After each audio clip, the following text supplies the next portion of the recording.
Good evening students, dear students. आज हम हमारा एसएस की बुक का चैप्टर नंबर 16 शुरू करेंगे।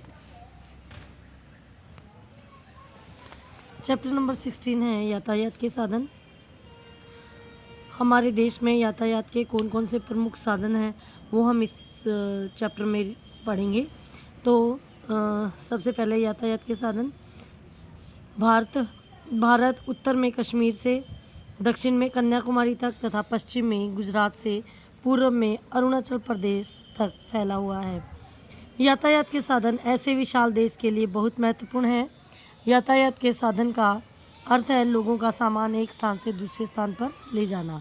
तो ये है यातायात की कोटेशन कि यातायात के साधन का मतलब क्या है। यातायात के साधन वे होते हैं बेटा जो लोगों या सामान को एक स्थान से दूसरे स्थान पर लाते ले जाते हैं, वो सब यातायात के साधन कहलाते हैं। भारत में प्राचीन काल से लेकर आधुनिक युग तक विभिन्न प्रकार के यातायात के साधन हैं।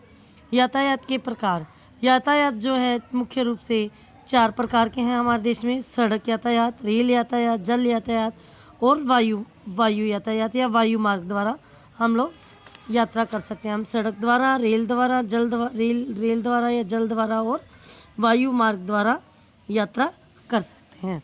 तो सबसे पहले हम इसमें पढ़ेंगे सड़क यातायात। अधिकांश लोग भूमि पर यात्रा करते हैं। Car, scooter, bus, taxi, auto rickshaw, motorcycle, jeep कम दूरी के लिए भूमि यात्रा में प्रयोग में लाए जाते हैं। रिक्शा व साइकिल बहुत ही कम दूरी की यात्रा में प्रयोग किए जाते हैं। यात्रियों व सामान को एक स्थान से दूसरे स्थान पर ले जाने के लिए सड़क द्वारा बस, ट्रक, टैंकर्स, कंटेनर्स व मालगाड़ी का प्रयोग किया जाता है। कम दूरी की यात्रा के लिए कार, बस, स्कूटर, टैक्सी, मोटरसाइकिल, जीप इस तरह के व्हीकल्स जो है वो हम लोग यूज़ करते हैं। और ज़्यादा दूरी, उससे भी बहुत ही कम दूरी के लिए हम रिक्शा या साइकिल द्वारा यात्रा करते हैं। और किसी सामान को बड़े स्थानों पर ले जाने के लिए हम बस, ट्रक, टैंकर्स, कंटेनर या मालगाड़ी का प्रयोग करते हैं। आज़ादी के बाद सड़कों के निर्माण में बहुत अधिक वृद्धि हुई है। यानी कि हमारा देश आज़ाद होने के बाद सड़क निर्माण पर विशेष ध्यान दिया गया है। बहुत सारी नई सड़कों का निर्माण हुआ है। अब हमारे देश में बहुत से गांवों व कस्बों को सड़कों से जोड़ा गया है। यानी सड़कों द्वारा उन्हें मुख्य नगरों से छोटे कस्बों और गांवों को सड़कों द्वारा मुख्य नगरों से जोड़ा गया है। अब मुख्य जो सड़क है वो राष्ट्रीय राजमार्ग है। भारत में अनेक राष्ट्रीय राजमार्ग हैं। ये राजमार्ग विभिन्न राज्यों के महत्वपूर्ण स्थानों से जोड़ते हैं। यानी कि एक राज्य से दूसरे राज्य के मध्य जो महत्वपूर्ण स्थान है उन्हें जोड़ते हैं।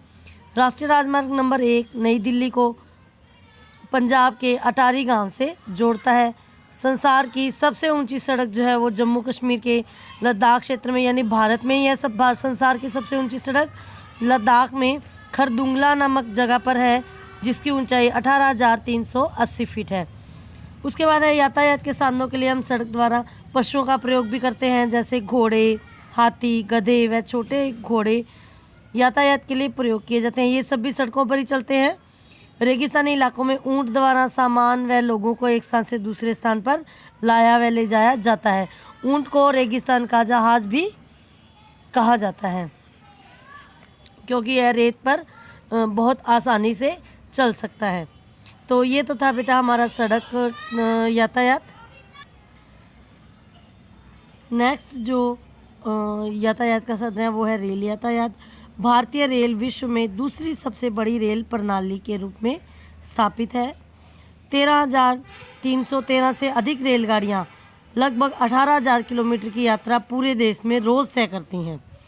रेल द्वारा एक समय में बहुत बड़ी संख्या में लोगों को व सामानों को एक स्थान से दूसरे स्थान पर ले जाया जाता है।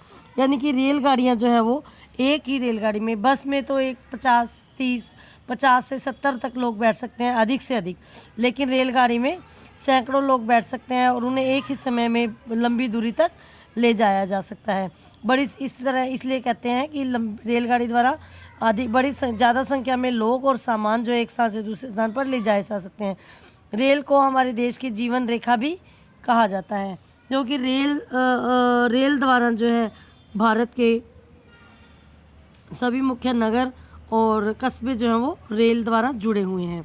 रेलगाड़ी भारत में रेलगाड़ी का जो इतिहास है, भारत में मुंबई से ठाणे तक सन 1853 में हमारे देश में पहली रेलगाड़ी चलाई थी।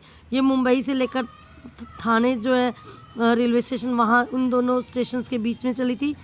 आजकल भारतीय रेल के पास शताब्दी, राजधानी, दुरंतो जैसी तेज़ चलने वाली गाड़ियाँ भी हैं। रेल हमें अपनी मंजिल तक जल्दी पहुँचाने में भी सहायता करती है।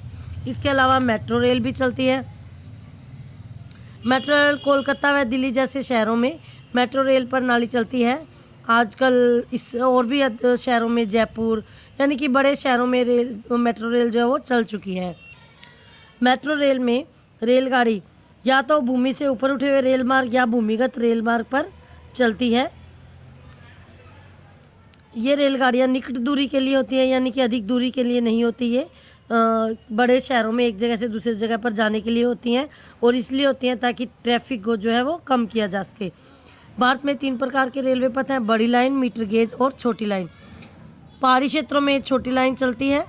शिमला, दार्जिलिंग और ऊटी में रेलगाड़ी खिलौने गाड़ी की तरह दिखती है, क्योंकि ये पहाड़ी क्षेत्रों में जो रेलगाड़ियाँ होती है वो ज़्यादा लंबी नहीं होती और वहाँ रेल लाइन भी जो है वो छोटी होती है। ये था हमारा सड़क और रेल यातायात जो हम कंप्लीट कर चुके हैं आज। और नेक्स्ट टॉपिक जो है वो जल यातायात है। ये हम नेक्स्ट वीडियो में करेंगे। Stay home, stay safe.